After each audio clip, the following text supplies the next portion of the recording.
귀로 여는 세상, 영심이의 책방에 오신 여러분 환영합니다.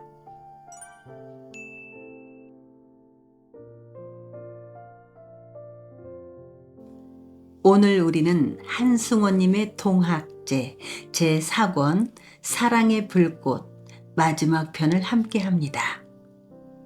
제5권은 분노의 불기둥으로 이어집니다.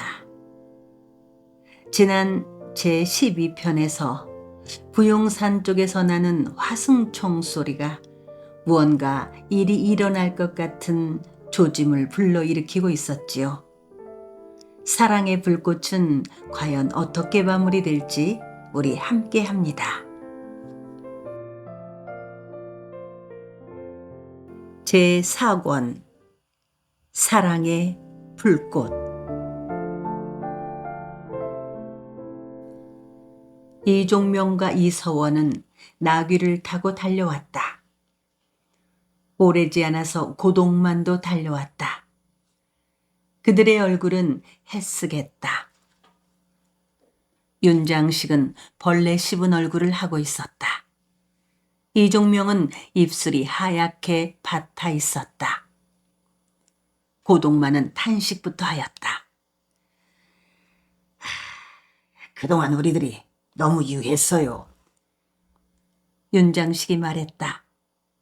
그의 반백의 수염들은 하늘거렸다. 옳습니다. 이종명이 맞장구를 쳤다. 이제라도 늦지는 않았습니다.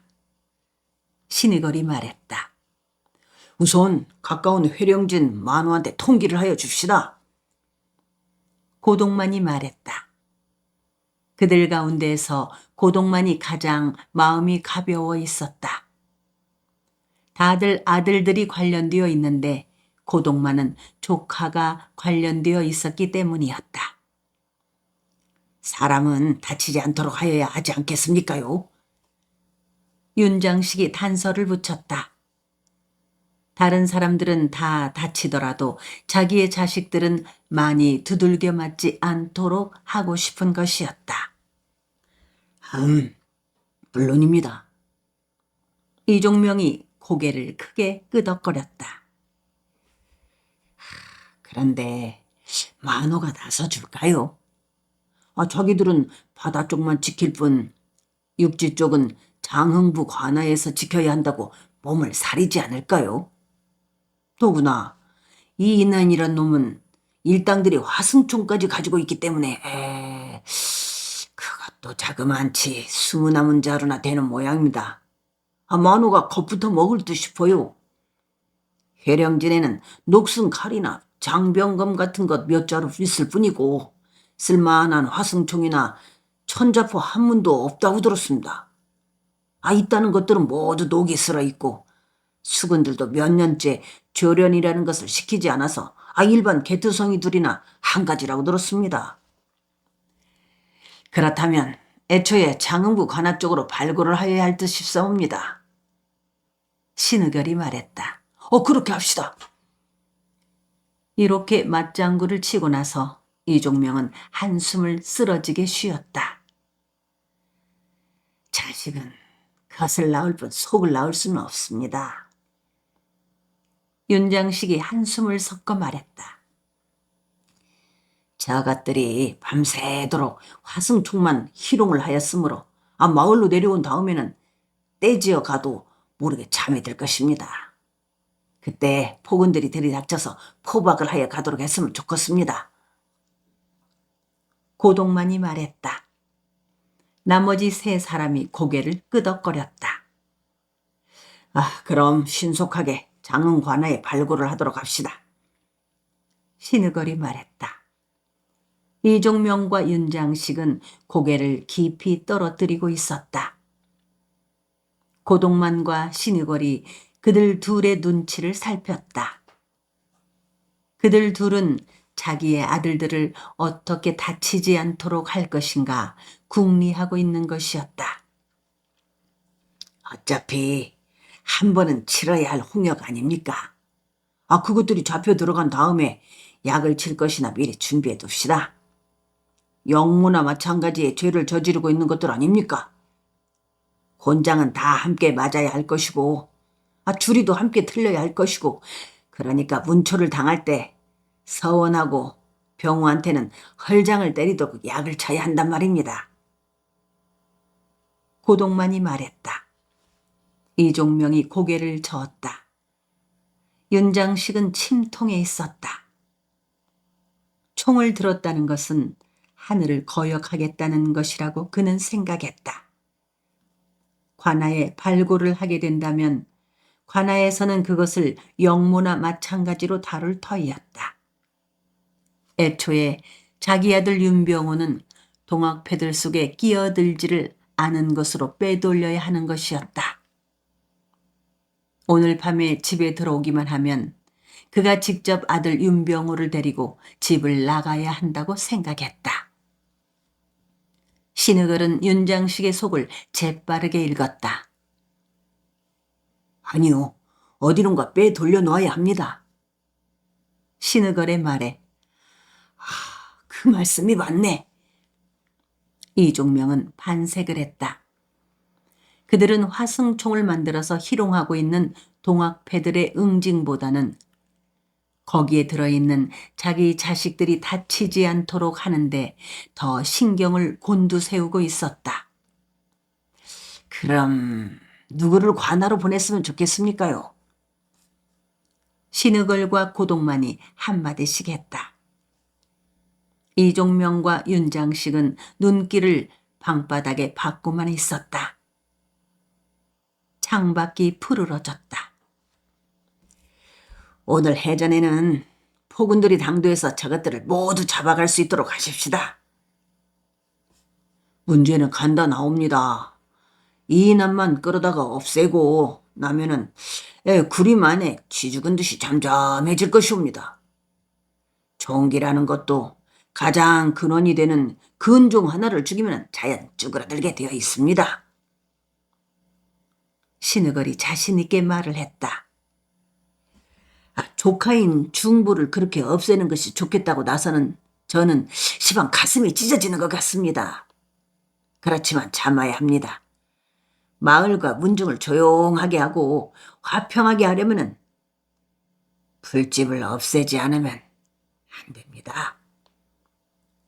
그렇다. 살을 곰게 만드는 근종이 문제다. 그것을 제일 먼저 없애야 하는 것이다. 그런데 그것을 뽑아 없애려면 그 옆에 살들이 어찌 다치지 않으랴. 이때 이 애비는 잘해야 한다. 이 인안을 잡아가고 어쩌고 하는 큰 소동이 일어나는 동안 아들을 어디론가 피하게 하면 될 것이다. 어디로 가서 있게 할까? 과연 내 말을 들을까? 듣지 않으면 강압적으로 끌고 가야 할 터이다. 이종명과 윤장식은 이렇게 생각들을 하였다. 그래, 한시라도 바삐 사람을 보내세. 이종명이 말했다. 원지기가 좋네. 몸도 실하고 걸음걸이도 빠를 것이네. 엽전 몇 입을 줘서 보내도록 하세. 윤장식이 말했다. 고동만과 신의걸이 찬동을 했다. 여보라, 원지기 이리 좀 들어오너라. 원지기는 밖에서 그들의 말을 다 듣고 있었다. 원지기가 들어와서 무릎을 꿇었다.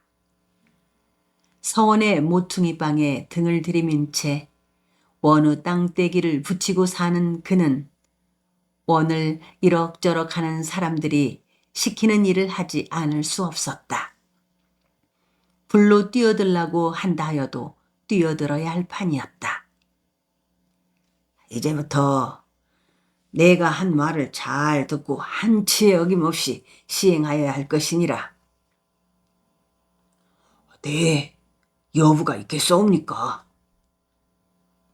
원지기는 이마가 방바닥에 닿도록 머리를 숙였다. 들매끈을 단단히 하고 길을 뜨거라. 관아에 들어가면 맨 먼저 이방을 찾아가야 할 것이니라. 여기 원에서 왔다고 이러고. 신의걸이 여기까지 말을 하였을 때 이종명이 참견을 했다. 급할수록 돌아가라고 했소. 이 덥석부리 원직이란 놈이 불쑥 들이닥쳐서 발굴을 한다고 하면 어떻게 신임을 하겠소? 아전들은 우리가 중하고 다급하게 여기는 것만큼 다급하게 여기지를 않을 것이오. 구림 서원정 이름으로 서찰을 써서 보내도록 하시오. 윤장식이 옳다고 맞장구를 쳤다. 지필목을 대령하도록 하거라. 고동만이 말했다. 원직이가 지필목을 가져왔다. 원직이가 꿇어앉아 먹을 갈았다. 그들은 잠시 서로에게 그 발고장을 쓰라고 미루었다. 윤장식이 손사래를 치면서 분명하게 말했다. 그것은 당연히 신원장이 써야 합니다. 이것은 우리 구림서원의 일이기도 하지만 신씨 문중안의 일이기도 합니다. 아주 삼공형들이 다 돌려보도록 쓰십시오. 고동만이 말했다. 아니요, 부사한테 올려야 합니다. 그러면 자연히 삼공형들이 보게 되어 있어요. 그들한테는 서운하지 않게 선물만 보내주면 다 조처를 할 것입니다. 윤장식이 말했다. 이종명이 맞장구를 쳤다. 고동만도 고개를 끄덕거렸다. 신의걸이 붓을 들었다. 일사천리로 붓은 잘 나가고 있었다. 국향 찾아들기 바쁘게 초설이 생각 많은 사람들의 잠을 뒤숭숭하게 하는 초겨울에 사또께서는 공무에 얼마나 노구가 많으시옵니까? 신의걸에게는 글재주가 있었다. 시회에 자주 참여했고 풍어를 곧잘 했다. 이백과 도연명과 두부와 구론을 좋아했다. 그 가운데에서도 도연명을 특히 좋아했다. 도연명의 시들을 줄줄이 외곤했다. 술에 취하면 눈을 지그시 감은 채 귀걸의 살을 읊곤 했다. 자, 벼슬에서 물러나 내 집의 논밭으로 돌아가자. 전원이 황폐하고 있거늘 어찌 돌아가지 않을 것이냐. 집으로 돌아가는 배는 출렁출렁 가볍게 바람을 타고 떠나며 표표히 부는 바람은 옷자락을 휘날리게 하고 있다. 도연명의 길고 긴 그 시들 가운데서 신의걸을 가장 감동시키는 대목은 바로 이 대목이었다. 야심 없는 구름은 산골짝에서 요연하게 높이 떠오르고 날기에 지친 날개들은 저녁에 제 집으로 돌아올 줄을 안다. 이장식과 윤병호는 신의걸의 문제가 뛰어남을 잘 알고 있었다. 신의걸이 써내려가는 문투에 대하여 시비를 걸려 하지 않았다. 신의걸의 붓끝은 신바람이 났다. 여기 구림의 백성들을 미혹에 빠지게 하는 동학의 무리들이 억센 벌레들같이 준동을 하고 있사옵니다. 이들은 우리 성상의 태평성대에 한 커다란 오점이 아닐 수 없사옵니다. 이들의 괴수는 이 인안이라 하는 자는 며칠 전부터 어디에서인가 화승총을 10여 문이나 만들어다가 끌어모아 동학패들한테 조련을 시키고 있사옵니다. 한데 여기에서 이종명이 고개를 저었다. 화승총의 문수가 너무 적습니다. 한 50문쯤이라고 적으십시오. 신의걸이 이종명을 건너다보며 싱긋 웃었다. 50문이라고 한다는 것은 너무하지 않느냐는 뜻이었다. 아니요. 그렇게 불려놓아야 당장의 폭군들을 이끌고 달려올 것입니다. 윤장식이 이종명을 거들었다. 고동만도 그렇게 해야 할 것 같다고 말했다. 신의걸은 10여 문이라는 글귀 앞에다가 5오자 하나를 삽입하였다. 이제 동학도인 이인안의 일당은 할 일 없이 반역의 무리가 되고 있었다. 구리만의 백성들은 불안하여 베개를 높이 할 수가 없사옵니다. 사또 나으리께서는 그들을 끌어다가 엄히 다스려 주시옵소서.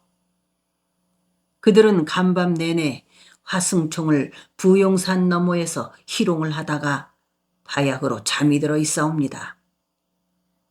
오늘 해가 저문 뒤에 귀신같이 스며들어 소탕할 수 있도록 조처하여 주시기 바라옵니다. 신의걸이 쓰기를 마치고 붓을 놓았을 때 이종명과 윤장식과 고동만이 좋다고 찬탄을 했다. 원직이는 서차를 품속에 간직하고 길을 나섰다. 원직이를 보내는 신의걸의 가슴이 아팠다. 자기의 발고로 문중의 종손인 신중보, 이난을 죽어가도록 하지 않으면 안 되는 운명이 미웠다. 그렇지만 작은 것은 죽이고 큰 것은 살려야 하는 것이었다. 이난을 가만히 보고 있다가는 문중이 온통 쑥대밭으로 변해버리지 않을 수 없을 터이었다. 서원을 나서면서 신의걸은 부용산의 일출봉을 쳐다보았다. 알토란 같은 일중봉 머리와 산숲에는 흰 눈이 얄따랗게 덮여 있었다. 그 위에 푸르른 새벽빛이 얹혀 있었다. 아직도 방총 소리는 간헐적으로 아스라하게 들려오곤 했다. 신의걸은 혀를 아프게 물었다. 이난 때문에 문중에 대들보인 무님이자 서원장인 그의 권위는 짓뭉개져 있었다. 지난번 서원에서 이난을 태로 다스리려다가 실패한 뒤로 구리만의 무지렁이들은 이난을 사람 아닌 신인쯤으로 우러르고 있었다. 그 뒤로 동학에 들어가는 사람들이 배로 증가하고 있었다. 동학에 들기만 하면 관아나 수군들이나 서원 양반들한테 박해를 당하지 않는다는 소문이 퍼졌다. 이난을 어떤 모양새로든지 징치하지 않으면 서원과 구림계가 무너질 판이었다. 문중의 법도도 어긋나고 동학이 판을 칠 것이다. 상것들이 아주 양반들을 짓밟으려 들 것이다. 이제는 젊고 뜻있다는 유생들이나 부자들도 이난을 함부로 건드리려고 하지 않았다. 우선 신의걸, 그가 견딜 수 없었다. 조카 신영우도 이난을 따르는 기색이었다.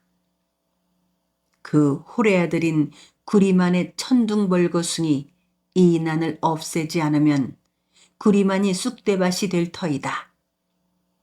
못된 놈. 역시 종놈의 아들은 종놈의 아들일 수밖에 없는 모양이다. 가늠자 저쪽의 새벽빛. 이난은 화승총의 개머리판에 불을 붙이고 가늠소의 구멍을 들여다보았다. 가늠자 저쪽에는 새벽의 묽은 어둠이 수런거리고 있었다. 이날 새벽녘의 화승총 쏘기는 목표물을 맞추기 위한 것이 아니었다. 그냥 발사 시험만을 하는 것이었다. 화승총 20자루는 모두 은밀하게 새로 제작하여 온 것이었다. 양총을 구하려다가 돈만 잃고 도망쳐온 이래 이나는 화승총을 구하려고 백방으로 애를 썼다. 그것을 경기도의 한 산골 대장간에서 구할 수 있었다. 그 산골의 늙은 대장장이는 이모굴란 때 한양에서 도망쳐온 군인이었다. 그 늙은이는 귀머거리와 벙어리 신용을 하면서 혼자 살고 있었다. 그 늙은 대장장이는 젊은 시절 한때 사냥꾼들한테 100여 자루의 화승총을 만들어 팔았지만 벌써 오래전에 총 만들기를 그만두었다는 소문이 나 있었다. 이난이 그 늙은이를 찾아가서 화승총을 만들어 달라고 통사정을 하였던 것이다. 처음 그 늙은 대장장이는 이난의 말을 알아듣지 못한 채하였다. 이난은 땅바닥에다가 한문 글씨와 언문 글씨들을 써 보이면서 손짓 발짓을 동원하여 자기의 의사를 전달했다. 자기는 결코 나쁜 곳에다가 그 총을 쓰려는 것이 아니라고 말했다. 개벽 세상을 불러오려면 무기가 있어야 한다고 역설했다. 그 늙은이가 그의 말을 알아듣게 하는 데에만 사흘 밤낮이 걸렸다. 한데 일단 이인안의 말을 알아들은 늙은이는 고개를 살레살레 젓고 손사래를 쳤다. 자기는 늙어서 그것을 만들 수 없다는 것이었다. 만드는 법도 다 잊어먹었다는 것이었다. 다른 데로 가보라고 손을 내저 그를 퇴치하려고 했다. 이인안이 물러갈 기미를 보이지 않자 그 늙은이는 집을 버리고 산숲으로 들어갔다. 깊은 골짜기와 험한 등성이를 헤매어 다니면서 이인안을 떨쳐버리려고 들었다. 이인안은 그 늙은이를 놓치지 않으려고 사력을 다했다. 화승총을 만들어주지 않으면 돌아가지 않고 굶어 죽겠다고 말했다. 밤이면 그 늙은이가 자는 방문 앞에서 내내 무릎을 꿇고 앉아 있곤 했다. 결국 그 늙은이는 이인안에게 지고 말았다. 20날째 되는 날 꼭두 새벽에 그 늙은이는 자리에서 일어나자마자 대장간으로 가서 부삽에 불을 붙였다. 과연 그 화승총은 발사가 제대로 이루어지기나 할까? 총의 철환이 목표물에 명중하기나 할까? 화승총을 은밀하게 옮겨오면서 이인안은 내내 그것이 의문스럽고 두려웠다. 이인안은 한 자루 한 자루씩 시험을 하였다. 19자루의 총은 다 발사가 제대로 되었다. 그는 마지막 20자루째 총을 시험하고 있었다. 불 붙여라. 이인안이 말했다. 옆에 쪼그려 앉아있는 최부칠이 노끈에 불을 붙였다. 노끈은 개두에 끼어 넣었다. 그 개두는 방아쇠인 임금을 손가락으로 잡아당기자마자 발조의 탄력에 받아 총신의 뒷부분에 있는 화명 속의 화약에 불을 붙여주었다. 또 그 화약에 붙은 불은 총신 속의 화약을 폭발시킴으로써 철안을 총구 밖으로 나가게 하는 것이었다. 그가 임금을 잡아당긴 지 오래지 않아서 화승총이 푹 소리를 내면서 철안을 뱉어냈다. 뒤쪽에 모여서 발사 모습을 지켜보고 있던 사람들이 발을 구르면서 손뼉을 쳤다.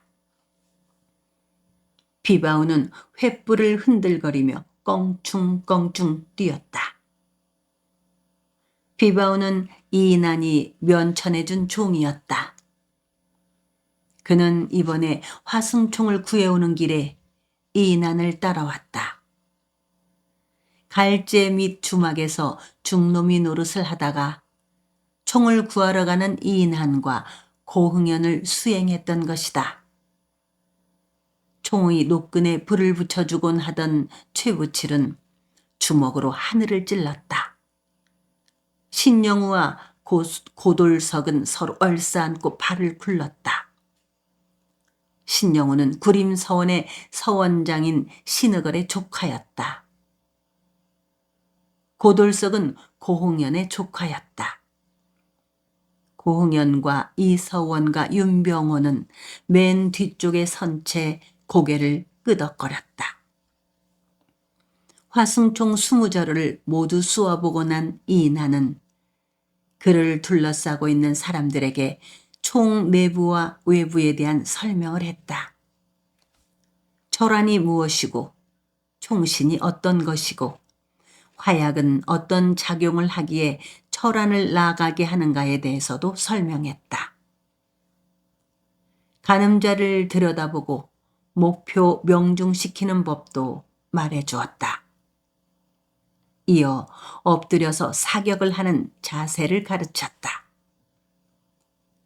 이인환은 사람들한테 총 한 자루씩을 나누어 주고 실제 사격하는 법을 가르치려고 했다.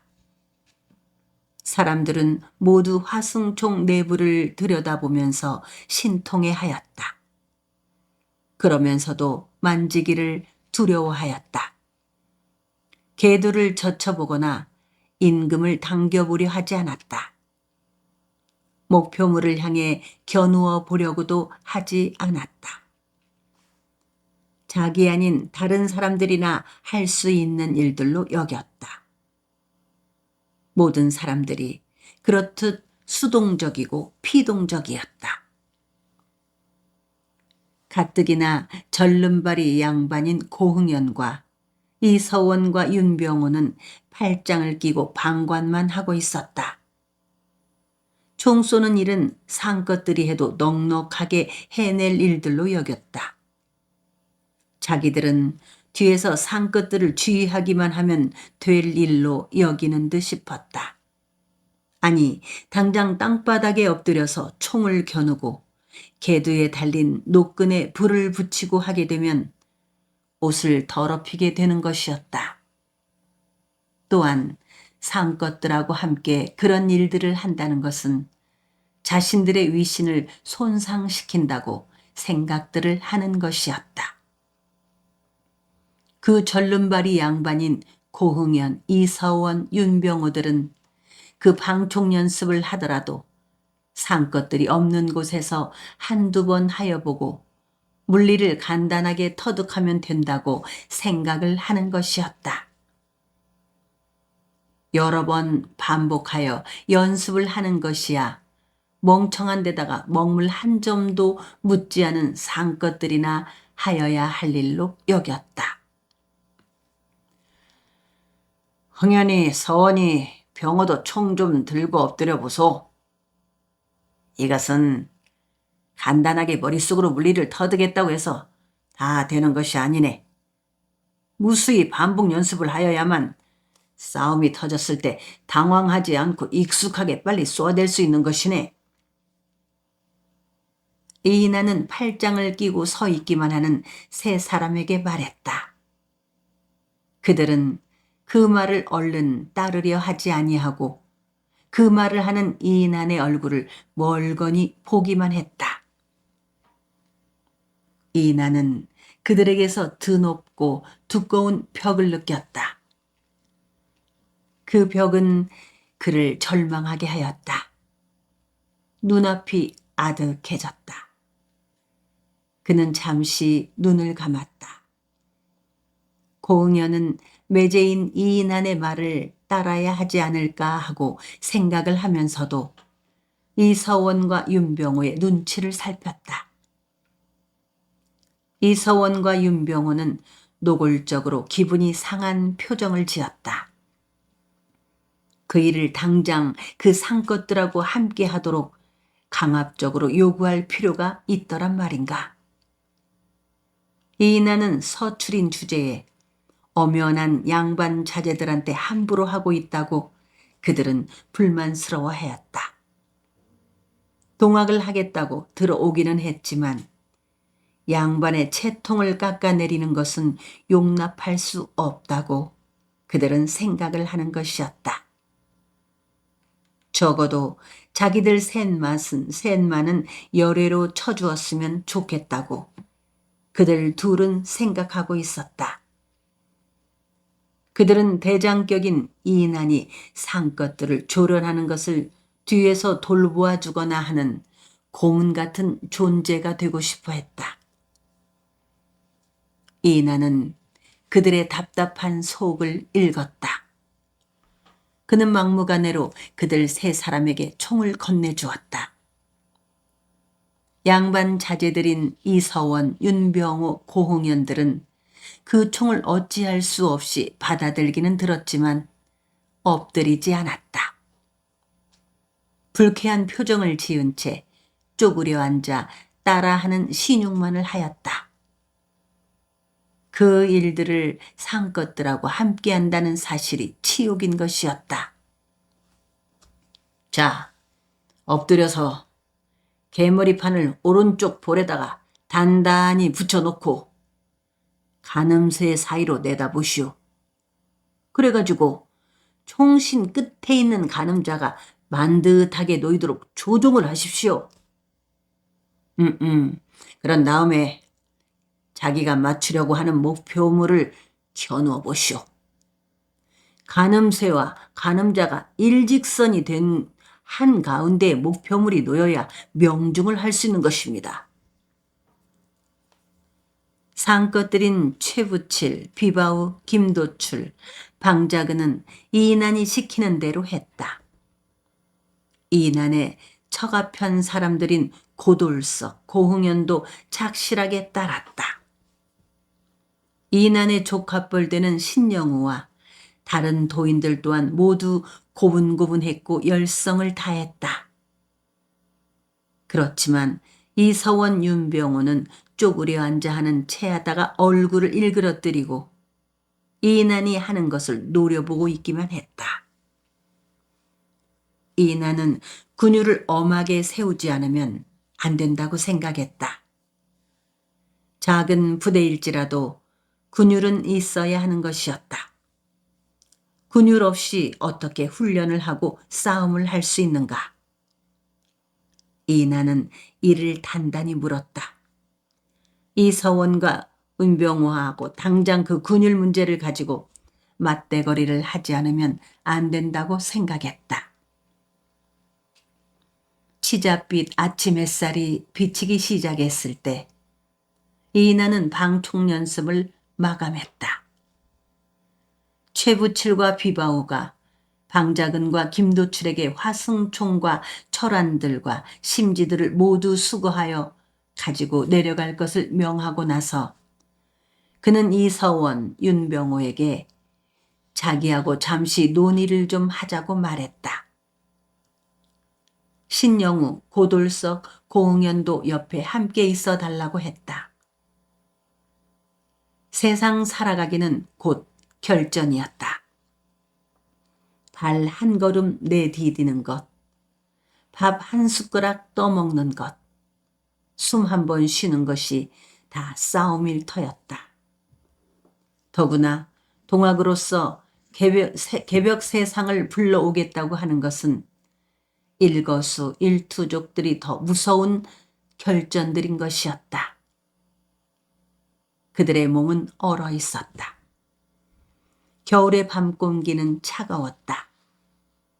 가뜩이나 높은 지대였고 산구비를 돌아온 북풍이 분지를 휩쓸었다. 그 바람 속에서 그들은 내내 떨었다. 한시라도 빨리 마을로 내려가서 몸을 녹이고 싶었다. 더구나 배까지 고팠다. 이인하는 바람을 막아주는 등성이 아래에 자리를 잡고 앉았다. 고응연과 이서원과 윤병호가 마주 앉았다. 신영우와 고돌석도 옆에 앉았다. 그들 사이에 찬바람이 감돌았다. 이서원과 윤병호의 얼굴에는 이인안에 대한 불만이 어려 있었다. 이인안은 곤혹스러웠다. 괜히 이들을 불러앉혔을까? 섣부르게 건드림으로써 이들을 떨어져 나가게 하는 결과만 가져오면 어떻게 할까? 그렇지만 속에 들어와 껄끄럽게 하기만 하는 그들을 그냥 두고 두루뭉술하게 지나쳐 갈 수는 없다고 이인아는 생각했다. 어차피 한 번쯤 부딪히지 않으면 안 된다 싶었다. 서원이, 병호, 도희는 나한테 무슨 불만이 있는가? 왜 총 쏘는 훈련을 그렇게 등한하게 하는가? 싸우려면 방충하는 법을 배워야 하는 것 아닌가? 그런데 왜 함께 따라서 하려고 하지 않는 것인가? 우리들은 그림 안에 모든 사람들이 부러워하는 내 벗이고 내 총님들 아닌가? 다른 도인들이 나나 자네들을 어떻게 보겠는가? 가장 열심히 해줘야 할 자네들 아닌가? 이인아는 부드러운 목소리로 말했다. 이서원과 윤병우는 이인안이 그 말을 하리라고 생각하고 있었다. 거기에 대꾸할 말도 준비하고 있었다. 뭐 반드시 우리가 그 자리에서 그것들하고 같이 그 짓을 해야 할 필요가 무언가? 우리를 따로 모아놓고 방총법을 가르쳐 줄 수도 있는 거 아닌가? 우리가 배운 다음에 우리들이 그 무지렁이 도인들을 가르쳐야 할 거 아닌가? 이서원이 퉁명스럽게 말했다. 우리 글줄들이라도 읽어 머리가 트인 사람들은 그 고물의 정자 하나도 못 그리는 무지렁이들하고 근본적으로 다르네. 그들이 20번, 30번 익힐 동안 우리는 한두 번 익히면 익숙할 수 있다네. 윤병호가 울분어린 소리를 내뱉었다. 이인아는 기가 막혔다. 윤병호와 이서원은 드높은 벽을 쌓아놓고 있었다. 이인아는 힘껏 소리를 치지 않으면 그들의 귀에 그의 말이 들리지 않을 듯 싶었다. 어지러운 절망이 눈앞을 가렸다. 설사 그렇다 하더라도 그렇네. 이인아는 억장이 무너지는 듯 싶었지만 참았다. 한사코 낮고 부드럽게 말을 했다. 우리 20사람이 모였더라도 군사는 군사네. 또한 우리들이 하려고 하는 일은 적어도 손자병법에서 말한 병이라는 것일세. 싸움을 하기 위해서는 병대를 만들어야 하고 모름지기 병대는 군율이라는 것이 있어야 하네. 병대에 가담을 한 사람은 신분이나 지위 고하를 막론하고 그 군율에 따라 행동을 하여야 하네. 그래야 그 병대는 병대일 수 있는 것이고 또한 병대로서의 기능을 할 수 있는 것이네. 자네들 둘은 시방 그 군율을 따르지 않겠다고 하고 있네. 그렇다면 총을 들 수가 없어. 총을 들지 않고 어떻게 싸운단 말인가? 싸우지 않고 어떻게 우리가 개벽 세상을 불러올 수 있단 말인가? 개벽 세상을 불러오는데 적극 참여하지 않는 사람하고 어떻게 뜻을 함께 할 수 있겠는가? 나는 아까 방총 시험을 하기 시작하면서부터 내내 자네들 3사람의 눈치를 살폈고 그때마다 참담한 절망을 맛보았네. 뭐시라고? 자네 말 다 했는가? 윤병호가 대들었다.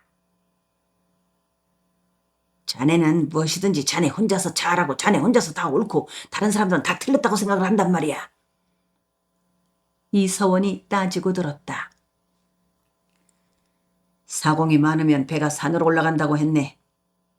그러면 우리들이 다 마음 내킨 대로 하려고 해보세. 그렇게 되면 우리 구림 도인들은 한데 뭉쳐지지도 않고 구심점을 잃을 뿔뿔이 흩어지게 되네. 만일 내 말이 틀렸다 싶고 앞으로 우리들의 군율에 버금가는 엄한 어떤 법규를 따르지 않으려거든. 우리 서로 마음 편하게 갈라지도록 하세. 우리 모두가 동학을 하기는 하되 자네들은 자네들대로 하고 나는 나대로 하는 것이지. 이인하는 단호하게 말을 했다. 좋다. 갈라서자. 이서원이 얼굴을 붉히면서 소리쳤다. 독불장군이라는 말도 모르냐? 그래, 우리 내쫓고 너 혼자서 콩치고 파치고 다 하겠다고. 그래, 너 혼자 잘 해먹어라. 윤병호도 이인한에게 삿대질을 하면서 소리쳐 말했다. 고응연이 그들 사이로 들어섰다. 야, 이게 뭔 짓거리야. 참아. 우리 지금 동학을 깨부수자는 것이 아니고 좀 더 잘해보자는 거 아닌가? 잘해보자는 놈이 말을 그렇게 한단 말이야. 대관절 우리를 무엇으로 보는 것이오? 윤병호가 고응연과 이인한을 향해 소리쳤다. 이서원이 이제 끝났다는 듯이 몸을 일으켰다. 윤병호도 따라 일어섰다. 이서원이 이인한을 향해 막말을 하였다. 그래, 잘 됐다. 동그림은 동그림대로 하고 서그림은 서그림대로 하기로 하자. 이서원이 소리쳐 말했다. 나도 그 말을 하려고 했더니라. 얼마든지 그렇게 하기로 하자. 이인한이 말했다. 그의 얼굴은 납처럼 굳어져 있었다. 야, 이놈아.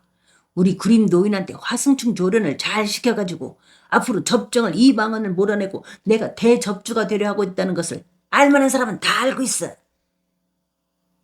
그것은 이서원이 입대껏 별러오던 말이었다.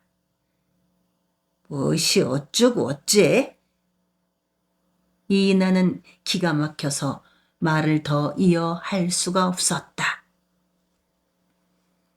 이서원과 윤병호는 그들을 버리고 산을 내려갔다.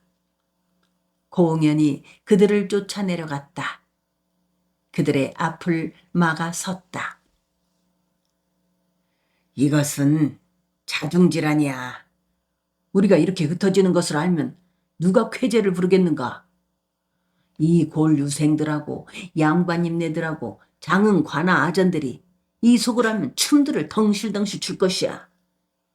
그렇지 않아도 저쪽에서는 똘똘 뭉쳐있는 우리 도인들을 깨부수려고 안달을 하고 발광들을 하고 있는 방법 아닌가?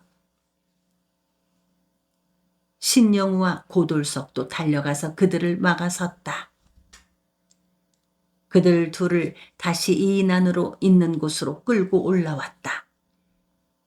이서원과 윤병호는 붙잡는 손들을 힘껏 뿌리쳤지만 마침내 이인안 앞으로 이끌려 올라왔다. 화해를 하지 않고는 못 내려간다. 고응연이 분연히 말했다. 고응연은 여느 때 조용하던 그답지 않게 흥분해 있었다. 내 말 잘 들어라. 여기서 화해하려고 하지 않고 기어이 우리 동학을 깨부수려드는 사람은 평생 원수로 삼을 것이다. 그렇습니다. 서로가 서로에 대해 이해가 부족해서 이 지경이 된 듯 싶습니다. 논의를 할 일이 있으면 여기서 논의를 충분하게 해야 합니다. 여기서 이렇게 헤어지면 우리 구림접은 깨어지고 맙니다. 신영우가 말했다. 이 집강은 한 발 물러서십시오. 고돌석이 말했다. 이나는 고개를 떨어뜨렸다. 흰눈이 덮인 마른 풀숲을 한동안 내려다보았다.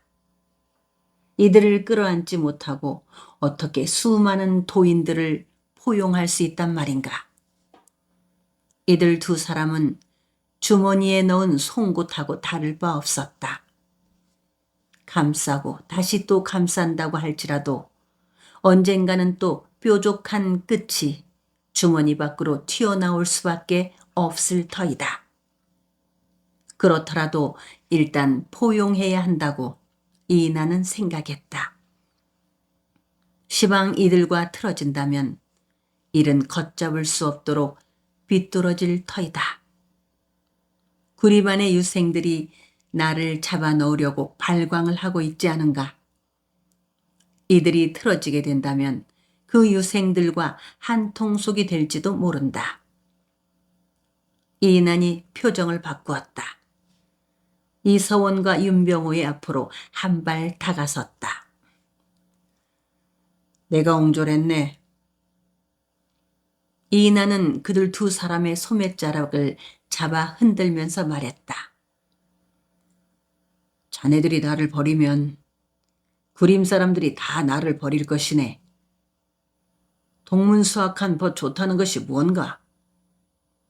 화승총까지 구해온 이 마당에 당장 군유를 바로 세우지 않으면 안 되는 이 벗의 심중을 깊이 이해해 주게. 총을 구해왔다는 것은 무엇인가? 한번 이 총을 만진 우리들이 만일 관아에 붙잡혀 가게 된다면 이제 영무에 준하는 일을 벌였다 하여 효수를 당하게 될 것이 뻔한 사실일세. 이 판국에 총을 든 자들은 그냥 총을 희롱하듯이 만질 수는 없는 일 아닌가? 군유를 엄히 세우고 조련을 하여야 하지 않겠는가? 부탁이네. 이 부덕한 멋을 버리지 말아주게. 군유를 세운다면 누가 대장이고 누가 부하인가? 누가 장군이고 누가 군졸인가? 우리는 그 상것들하고 함께 이난 자네의 부하 노릇이나 하라는 것인가? 이서원이 이난을 경멸하듯이 노려보며 말했다. 이난은 눈앞이 아득해졌다. 말이 나왔으니까 하는 말인데 나는 자네가 화승총을 구해온 것부터 못마땅한 일이었어. 동학은 어디까지나 자기 가슴속에 하늘님을 모시고 섬기는 일일 뿐이지 않은가?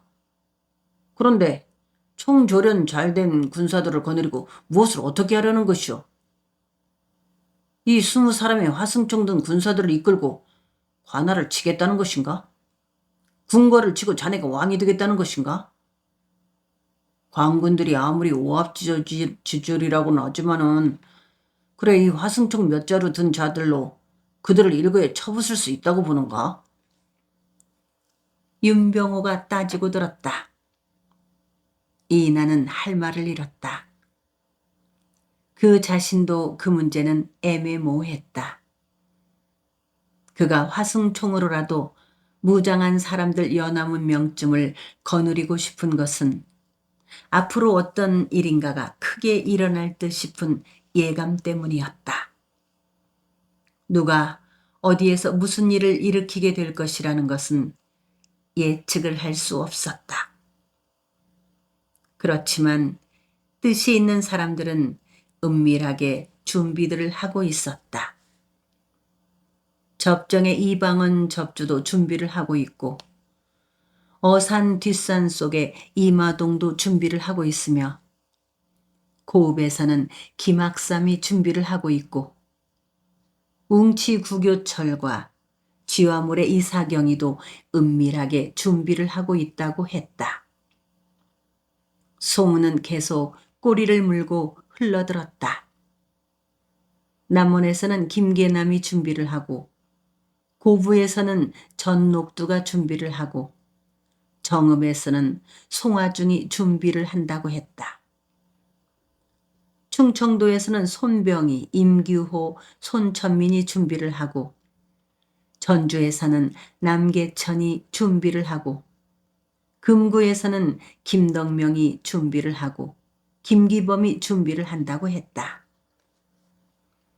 어디에서든지 기포를 하기만 하면 준비해두었던 도인들을 이끌고 운집하여 기세를 떨치자는 것이 각 여름의 접주나 집강들의 생각이었다. 더구나 보은 집회가 있은 뒤로는 특히 남접의 접주나 집강들이 더 적극적으로 기포를 하자고 나서고 있는 것이었다.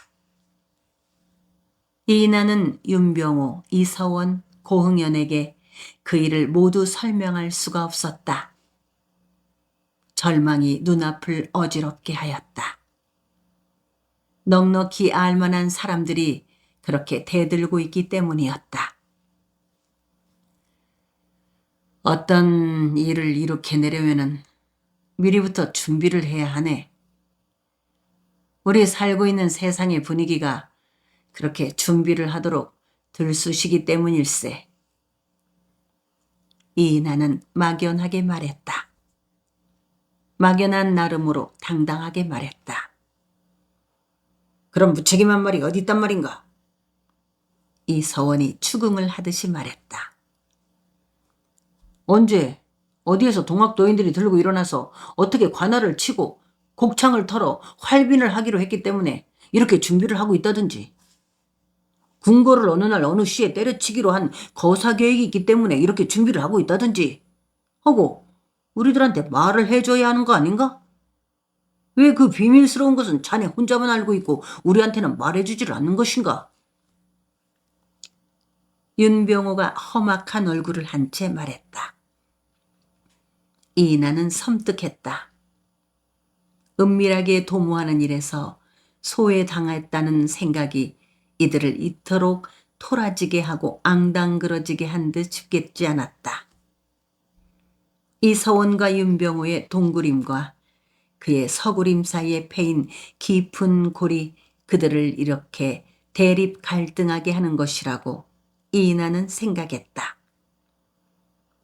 동구림의 밤골, 채골 본마을, 중촌 아래촌 일대는 부안 윤씨들과 강진 이씨들의 자자 일촌이었다.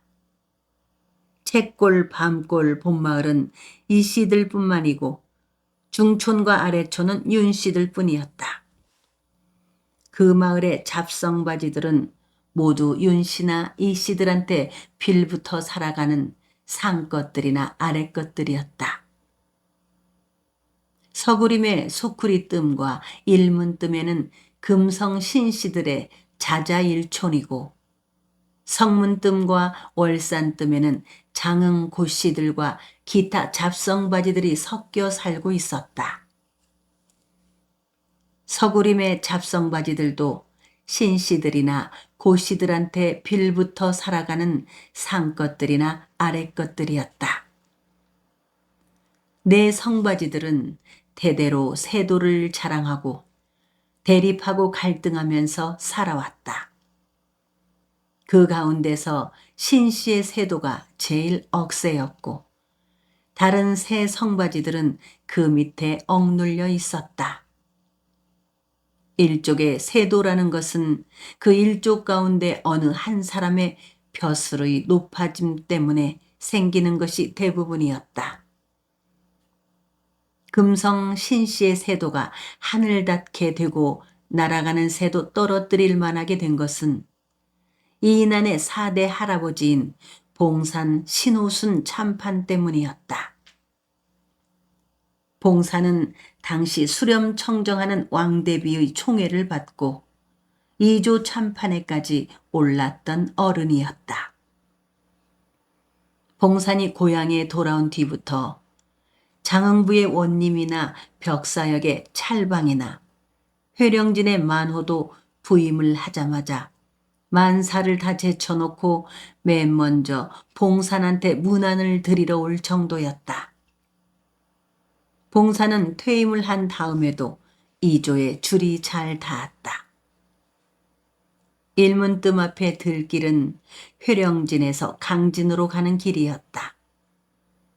그 길을 말을 타고 지나가다가 신씨 집안의 젊은이들이나 봉산의 종들한테 붙잡혀서 끌어내려지는 봉변을 당하기가 일쑤였다.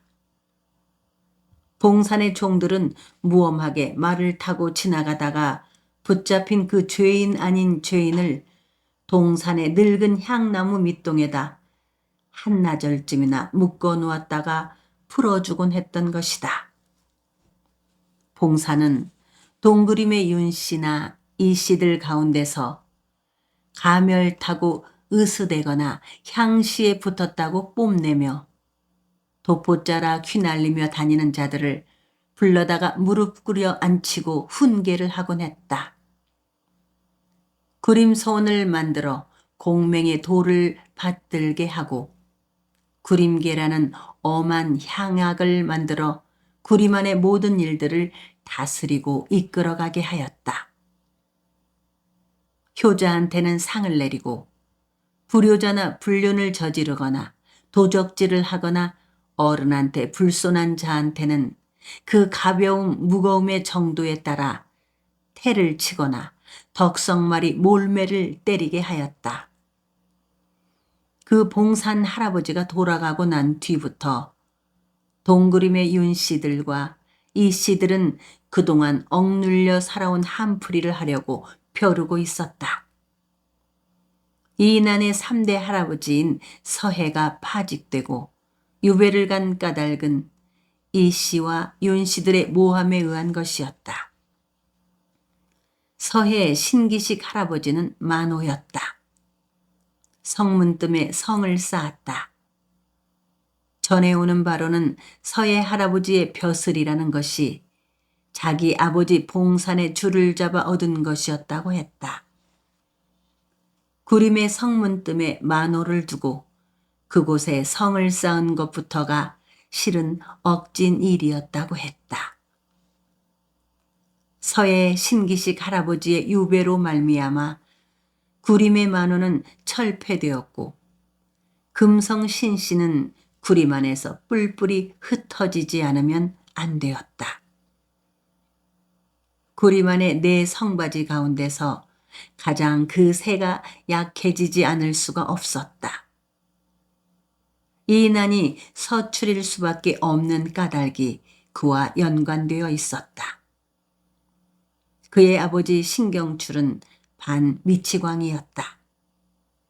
화약을 만든다고 방 안에 틀어박혀 있던 그의 아버지는 어느 눈 허옇게 쌓인 부용산 뒤쪽 골짜기에서 폭사하고 말았다. 아버지의 죽음 이후부터 신씨는 동그림의 윤씨나 이씨들한테 눌려 살지 않을 수 없었다. 그러한 내 성바지의 대립 갈등이 시방 이인한과 이서원, 윤병호들의 대립 갈등으로 이어지고 있는 것이었다. 이인한은 이서원이나 윤병호가 참으로 그와 함께 동학을 하고 있는 것이 아닐지도 모른다고 생각했다. 이들은 다만 그와 그것을 함께 하고 있는 채 할 뿐 사실은 이인한이 하는 일을 속속들이 파악하여 구림의 유생들한테 귀뜸을 해주고 있는 듯 싶었다. 결국은 구림 안에서 동학이 더 뿌리 뻗지 못하도록 하려는 듯 싶었다. 오해하지 마소. 관할을 습격하고 창고를 털어서 활빈을 하겠다는 것도 아니고 궁궐을 유린하고 왕을 갈아치우겠다는 그런 계획은 애초에 없네. 우리는 역무를 하고 있는 것이 아니네. 그야말로 순수하네. 외놈들이나 양놈들을 몰아내고 나라를 반석 위에 올려놓겠다는 것일 뿐이야. 그러기 위해서는 힘이 필요하단 말일세. 이인하는 이서원과 윤병호를 설득하려고 나섰다. 이들과 당장에 결별을 한다면 앞으로 곤란한 일이 생길 것이다 싶었다. 이들은 그와 결별한 즉시 유생들한테 붙을 것이었다. 구림 유생들은 관아의 포군들을 끌어들일 것이 뻔했다. 포군들은 만만한 도인들을 끌고 갈 것이고 도인들은 위축될 수밖에 없을 것이다.